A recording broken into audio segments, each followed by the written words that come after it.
A study published in the Journal of Trauma, Injury, Infection, and Critical Care found that older adults were 3 times as likely to die following low-level falls than compared to individuals younger than 70.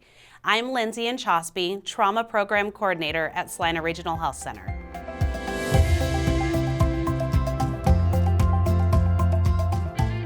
Well, Lindsay, thank you so much for being on the show.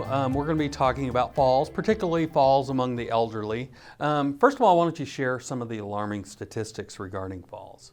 Yes, Mike, thank you for having me. In our region right now, we are seeing a very high number of falls come into our facility. As a level 3 regional trauma center, we serve many communities around us, and we're seeing a lot of people over the age of 65 sustaining serious injuries after ground level falls. Trauma Services is implementing a new project, Socks for Seniors. Why don't you talk about the project? Yes, we started a new project that we'll be implementing at the beginning of the year.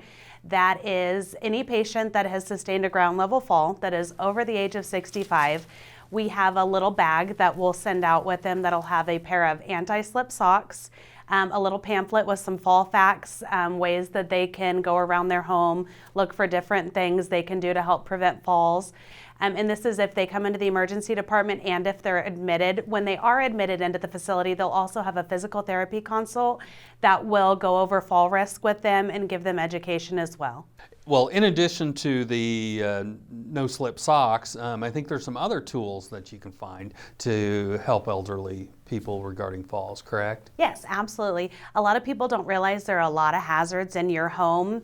It could be things like cords, loose rugs, making sure that you don't have any dim lighting, brightening areas up. It's also important to think about any medications you take, whether it's over-the-counter or prescription. A lot of those can increase your risk of falls. I think there's also some other ways that folks can educate themselves on where they're at as far as risk for falls, right? Yes, absolutely. On the Salina Regional website, under the Trauma tab, there is a fall risk assessment where you can go in and take that assessment. And if you do score on that as a fall risk, we recommend following up with your healthcare provider on ways that you can reduce your risk.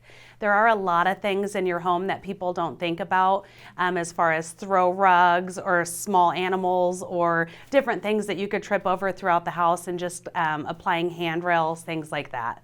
This is primarily geared towards elderly, but I think one good thing is for people who are watching this maybe who have elderly parents to kind of point that out to them, correct? Yes, absolutely. To go on with your parents or for your parents and see if they do qualify as a fall risk, and reach out to your healthcare provider. Okay, thank you so much for some great information.